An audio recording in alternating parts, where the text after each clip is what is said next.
وہ جو اس وقت کی حکومت تھی, وہ جو اس وقت لیڈر تھا جو کہ اپنی پارٹی کو ایک ایز اے بالکل ڈکٹیٹر کے طور پہ چلاتا ہے. آپ دیکھیں کہ پوری پارٹی, وہ کہتے ہیں نا جمہوریت, تو جمہوریت تو سب سے ساری پارٹی تو ایک بندے کے ریوالو کرتی ہے, اس وقت پوری حکومت ایک بندے پہ ریوالو کرتی تھی. اور جو اس وقت ڈی جی آئی تھے وہ کدھر ہے اس وقت, جن کو انہوں نے اپنی سیاست کے لیے استعمال کیا. آپ یہ ادارے پہ نہیں لگا سکتے, یہ شخصیات کا کھیل تھا. بھائی وہ وزیر اعظم تھا, وہ بااختیار وزیر اعظم تھا, جو بعد میں کہتا ہے میرے پاس تو اختیار ہی کوئی نہیں تھا, فیصلہ نہیں کرتا. وہ اتنا بااختیار وزیر اعظم تھا کہ اس وقت تو وہ قوم کے جو آپ کا آرمی چیف ہے اس کو قوم کا باپ بھی ڈکلیئر کر دیا تھا انہوں نے. اتنا اختیار تو کسی وزیر اعظم کے پاس نہیں تھا. ہمیں تو یہ پتا ہے کہ قوم کا ایک ہی باپ ہے, قائد اعظم محمد علی جناح. ایک لیڈر اپنی جماعت کو ڈکٹیٹر کی طرح چلاتا ہے, ساری پارٹی ایک بندے کے ارد گرد گھومتی ہے, وہ جس چیز کے پیچھے پڑ جائے تو پڑ جاتا ہے. کسی کی سیاست, کسی کی ذات پاکستان سے بڑھ کر نہیں. D G I S P R lieutenant general Ahmed Sharif Chaudhry کا دو ٹوک موقف. Director general I S P R نے پریس بریفنگ میں کہا, خود کو بے اختیار کہنے والا با اختیار وزیر اعظم تھا. وہ اتنا با اختیار تھا کہ اس نے اس وقت کے آرمی چیف کو قوم کا باپ ڈکلیئر کر دیا تھا. ہم تو سمجھتے ہیں کہ قوم کا ایک ہی باپ ہے, قائد اعظم محمد علی جناح. اس وقت کے D G I S I کدھر ہیں جنہیں سیاست کے لیے استعمال کیا گیا؟ ہمیں کسی سیاسی جماعت سے کوئی ایشو نہیں. ہمارے لیے تمام سیاسی جماعتیں, تمام صوبے برابر ہیں.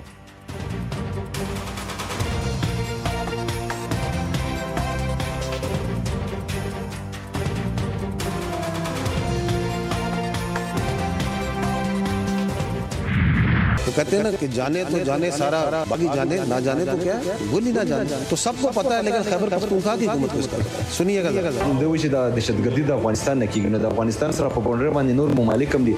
یہ کہہ رہے ہیں یہاں پہ کہ یہ دہشت گردی جو سی افغانستان سے باقی ملکوں میں کیوں نہیں ہو رہی, اور یہ اپنا بیانیہ بنا رہے ہیں جھوٹا کہ جی یہ پاکستان سے سارے, باقی تو سب بڑے خوش ہیں. کون خوش ہے ان سے؟ کون کہہ رہا ہے بڑا اچھا کام ہو رہا ہے وہاں پہ؟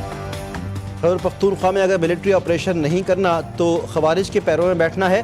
کیا خارجی نور ولی محسود کو صوبے کا وزیر اعلیٰ لگا دیا جائے, اس کی بیعت کر لی جائے؟ کیا ہیبت اللہ بتائیں گے کہ 4 سدہ میں کیا ہوگا؟ D G I S P R lieutenant general Ahmed Sharif Chaudhry کہتے ہیں کہ خیبر پختونخوا میں دہشت گردی کے لیے سازگار سیاسی ماحول فراہم کیا جاتا ہے. وزیر اعلیٰ خیبر پختونخوا فرما رہے ہیں کہ افغانستان ہماری مدد کرے. یہ کون سی تسکین کی پالیسی ہے کہ آپ افغانستان سے کہتے ہو کہ ہماری مدد کریں؟ وزیر اعلیٰ کے پی ایک مضحکہ خیز بات کرتے ہیں. ترجمان پاک فوج نے واضح کیا, دہشت گردی کے خلاف جنگ کے بیانیے سے کوئی ہمیں ٹس سے مس نہیں کر سکتا. سیکیورٹی پر کوئی سمجھوتا نہیں کیا جا سکتا.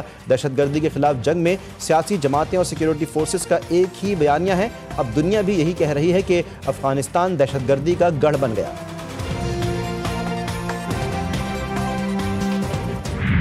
ہندوستان نے وہ جو سو کالڈ صندور, جو ابھی تک جس صندور کی کالک ان کے منہ سے نہیں جا رہی, اس میں کس کو ہٹ کیا؟ They hit Pakistani citizens, did they not? Pakistani women children, did they not? ہم نے اکتوبر میں کس کو ہٹ کیا؟ We killed, we targeted not Afghans. Did we target T T A? No we did not. یہ حق صرف ریاست پاکستان کا ہے, کسی اور کا نہیں ہے کہ وہ اپنے آئین اور قانون کے مطابق اپنے شہریوں کو سزا دے یا جزا دے. افغانستان اور بھارت مل کر آ جائیں, دونوں کا شوق پورا کر دیں گے. معرکہ حق میں بھارت کا منہ کالا کیا گیا. بھارت سے دہشت گردوں کو پیسہ اور سرپرستی ملتی ہے. D G I S P R نے کہا کہ بھارت دہشت گردوں کو پراکسی کے طور پر استعمال کر رہا ہے. معرکہ حق اور اکتوبر میں پاک افغان سرحد پر جھڑپیں ہوئیں. معرکہ حق میں بھارت کو عبرتناک شکست ہوئی. اب تک آپریشن سندور کی کالک بھارت کے منہ سے نہیں جا رہی. مودی افغان طالبان کا نیا ہیرو ہے. پاکستان نے افغانستان کو سمجھایا کہ ایسا نہ کریں. پاکستان نے سرحد کو بند کر کے بھرپور جوابی کارروائی کی. بھارت نے سندور میں خواتین اور بچوں کو ٹارگٹ کیا. افغان طالبان کا بیانیہ حقائق پر مبنی نہیں. دہشت گرد خود کو اسلام کا علمبردار گردانتے ہیں. افغانستان میں چھوڑا گیا اسلحہ دہشت گردی کے لیے استعمال ہو رہا ہے.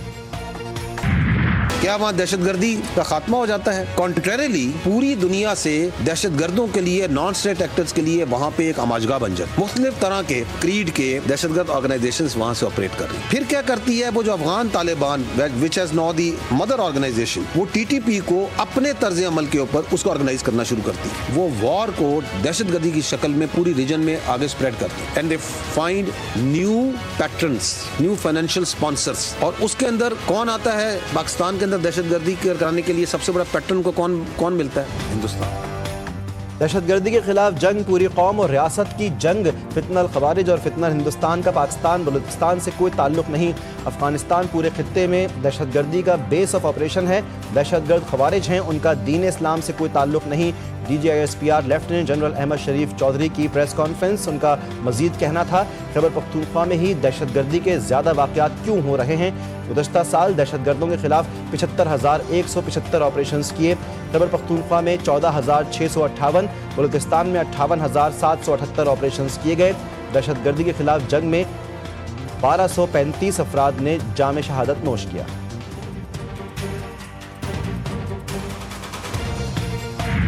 پاکستان بنگلہ دیش کا فضائی دفاع مضبوط بنائے گا۔ بنگلہ دیش کے ایئر چیف حسن محمود خان کا پاکستان کا دورہ، پاک فضائیہ کے سربراہ air chief marshal Zaheer Ahmed Babar Sidhu سے ملاقات کی۔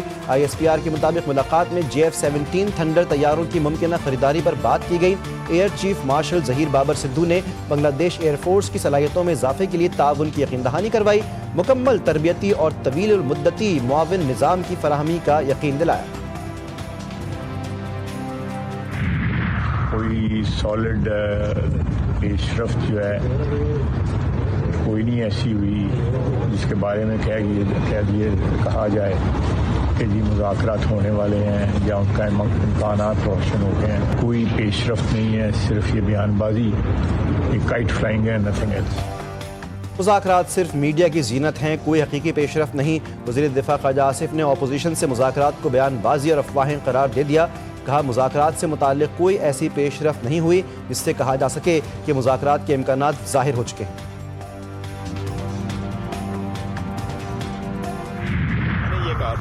کہ ہر ٹیوزڈے کو آتے ہیں، رولز کے مطابق ہے، SOP کے مطابق ہے، ہائی کورٹ کے آرڈر کے مطابق ہے، 3 ججز کے آرڈر کے مطابق ہے، لیکن یہاں تک ہم آ گئے کہ یہ روز آ کر کے یہ بیکی ہے نا جو اس طرح کھڑے ہو جاتے ہیں۔ تو میں نے کہا اس کے بارے میں عوام کیا کرے، کیونکہ پورا سسٹم ہمارے لیے ساکت ہو گیا۔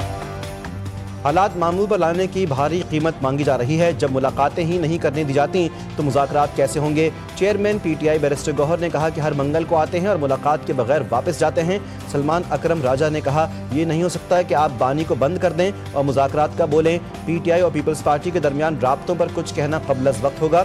بانی PTI کے اڈیالہ جیل میں کسی سے ملاقات نہ ہو سکی، بانی کی تینوں بہنوں کا کارکنان سمیت فیکٹری ناکے پر دھرنا۔ وزیر اعلیٰ خیبر پختونخوا کا دورہ کراچی، PTI کو مزار قائد پر جلسے کی درخواست، ڈپٹی کمشنر شرقی کو جلسے کے لیے خط لکھ دیا، کہا باغ جناح گراؤنڈ میں 11 جنوری کو جلسے کی اجازت دی جائے۔ وزیر اعلیٰ سہیل آفریدی جلسے سے خطاب کریں گے، جلسہ مکمل طور پر پرامن ہوگا اور ضابطہ اخلاق پر مکمل عمل درآمد کیا جائے گا۔ سہیل آفریدی 9 سے 11 جنوری تک کراچی کا دورہ کریں گے۔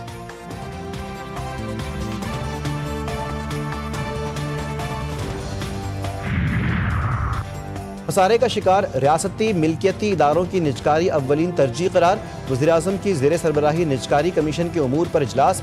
شہباز شریف نے کہا کہ PIA کی نجکاری بارش کا پہلا قطرہ ہے، نجکاری کمیشن میں اصلاحات کے حوالے سے کام تیز کرنے کی ہدایت، کہا کہ نجکاری کے حوالے سے تمام منصوبوں کا بین الاقوامی معیار کی فرم سے تھرڈ پارٹی آڈٹ کروایا جائے۔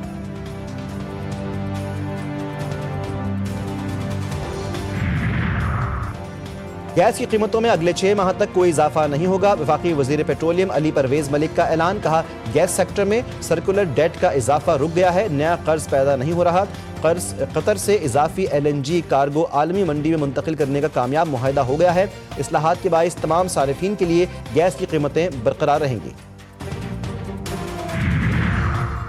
نائب وزیر اعظم کا میانمار کے وزیر خارجہ سے ٹیلی فونک رابطہ، 2 طرفہ تعلقات کی موجودہ سطح کا جائزہ لیا گیا، باہمی دلچسپی اور علاقائی معاملات پر آئندہ بھی قریبی رابطہ برقرار رکھنے پر اتفاق۔ وزیر خارجہ اسحاق ڈار سے ایرانی سفیر کی ملاقات، ترجمان دفتر خارجہ کے مطابق ایرانی سفیر نے اسحاق ڈار کو ایرانی وزیر خارجہ عباس عراقچی کا خط پہنچایا، اس میں اسحاق ڈار کو نئے سال کی مبارکباد پیش کی گئی۔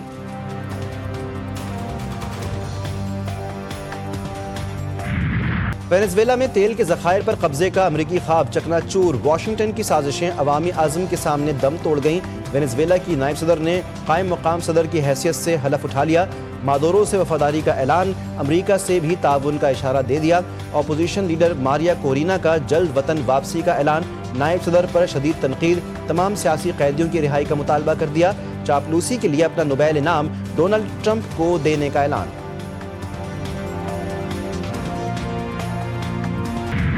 جنگ میں دشمن کی سیز فائر کی درخواست، ایرانی قوم کی طاقت کا اعتراف ہے، ایرانی سپریم لیڈر آیت اللہ خامنائی نے کہا دشمن پیغامات بھیج کر لڑائی نہ چاہنے کا دعویٰ کر رہا ہے، ملت ایران بدنیت اور دھوکے باز دشمن پر اعتماد نہیں کرتی، حقیقت یہی ہے کہ عوامی طاقت نے دشمن کو پیچھے ہٹنے پر مجبور کیا۔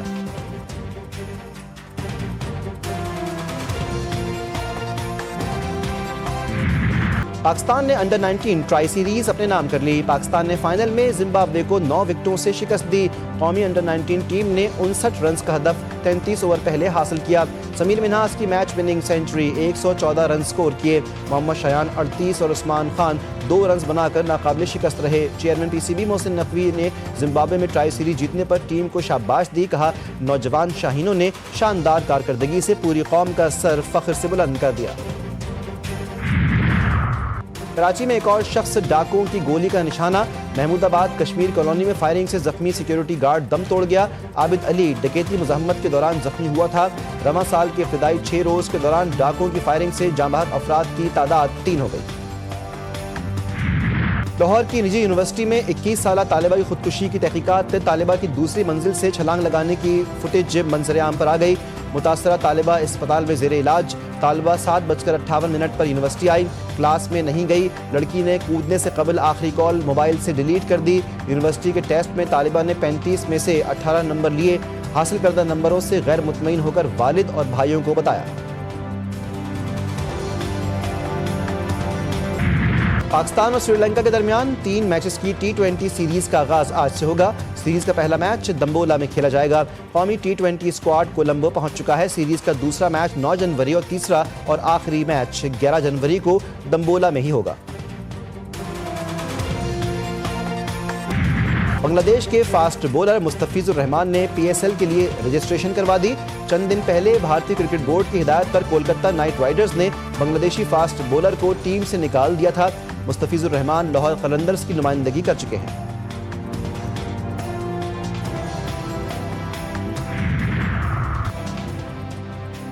کراچی کو سرد ہواؤں نے اپنی لپیٹ میں لے لیا۔ شہر میں سردی کی شدت برقرار، موسم مزید سرد ہو گیا۔ محکمہ موسمیات نے پیش گوئی کر دی، مغربی ہوائیں مشرق کی جانب منتقل ہو رہی ہیں، جس کے باعث سائبیرین ہواؤں کا اثر شروع ہو گیا۔ آنے والے دنوں میں کراچی کا پارہ سنگل ڈیجٹ تک گرنے کا امکان۔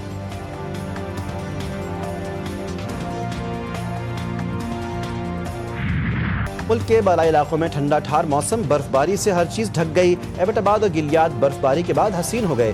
برف سے ڈھکی وادیوں نے سیاحوں کو اپنی طرف متوجہ کر لیا۔ ملک بھر سے سیاح بڑی تعداد میں گلیات پہنچ گئے۔ آزاد کشمیر، خیبر پختونخوا، گلگت بلتستان کے سیاحتی مقامات کی رونقیں بڑھ گئیں۔